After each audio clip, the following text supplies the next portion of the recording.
اللہ वस्सलातु वस्सलामु अला रसूल अल्लाह। सरकारी मुलाजिमीन से अंदरून और बैरून मुल्क के लिए कुदरती आफात की मद में मसलन सैलाब ज़दगान, ज़लज़ला ज़दगान वगैरह के लिए ज़बरदस्ती सरकारी मुलाजिमीन की तनख्वाहों से जबरी कटौती करना ये शरअन नाजायज़ है और हराम है और जुल्म है, नाइंसाफ़ी है। और अगर किसी ने हुकाम बाला में से किसी ने भी ये कटौती की तो फुक़हा उलमा ये फरमाते हैं कि ये चूँकि जुल्म ज़्यादती है और इनको ये हक हासिल नहीं है कि किसी मजदूर की मजदूरी उसकी इजाज़त के बगैर जो है काट दें। हदीस में तो ये है कि मजदूर की मजदूरी उसके पसीना खुश्क होने से पहले पूरी उसके हवाले की जाए। तो अगर किसी ने इस तरह किया हुकाम में से तो उन हुकाम पर लाजिम है कि खजाने में से नहीं, क्योंकि खजाने में से तो निकाली गई तनख्वाह आगे इन्होंने काटी है। और इन ऐसी से पाकिस्तान की या मुल्क के अंदर या बाहर कोई जो है वो जो ज़दगान हजरात हैं, चाहे सैलाब ज़दगान है, ज़लज़ला ज़दगान है या दीगर, उनके लिए इन्होंने भेजी है। तो ये हमारी ज़ुबान में हिंदकों में कहते हैं पराए बकरे खैराती करने की कोशिश की है। तो लिहाजा अब इन हुकाम को अपनी जेब से अपनी जायदाद बेचकर और रकम जो है वो इन मुलाजमों को वो जो कटौती की थी वो वापस करना ज़रूरी है, ख़जाने से नहीं। खजाने से निकल गई वो चीज़, अब इनके ऊपर लाजिम है अपनी जायदाद फरोख्त करके ये उनका इजाला करें।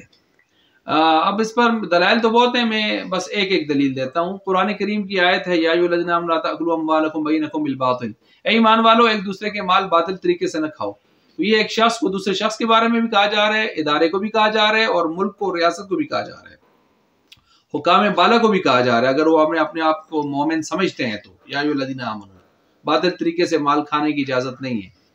अब ये माल खाने की, हड़प करने की या दाएं बाएं करने की ये इजाजत नहीं है।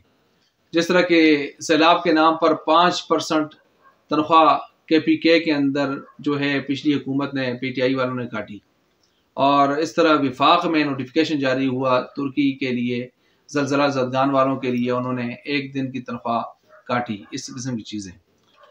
और इसी तरह जो है ये हदीस में है ला यहिल्लु मालु इम्रिइन इल्ला बितिय्यिबि नफ्सिन मिन्हु, किसी भी इंसान का माल उसकी दिली रजा के बगैर लेना हलाल नहीं, जायज़ नहीं है। तो ये शख्स के बारे में भी हुक्म है और रियासत को और महकमे को भी यही हुक्म होगा। और इसके बाद फिर आप यूँ याद रखें कि 3 फतवाजात हैं, एक जामिया बेनोरिया साइड कराची, एक जामिया बेनोर टाउन और एक जामिया उस्मानिया पेशावर। तो ये और भी फतवाजात हैं, ये 3 मुस्तनद इदारों के मदारिस के फतवाजात ये इसी वीडियो के नीचे डिस्क्रिप्शन के अंदर दिए, इनके लिंक्स दिए हुए हैं। अगर कोई पढ़ना चाहे तो वहाँ पर इनके तफसीली फतवाजात भी इसी मसले के अंदर इसी मसले पर मौजूद हैं। तो बहरहाल किसी भी शख्स से उसकी दिली इजाज़त के बगैर उसकी तनख्वाह काटना न किसी शख्स के लिए जायज़ है, न किसी इदारे के लिए, न ही रियासत के लिए, हुकाम बाला के लिए ये जायज़ नहीं है।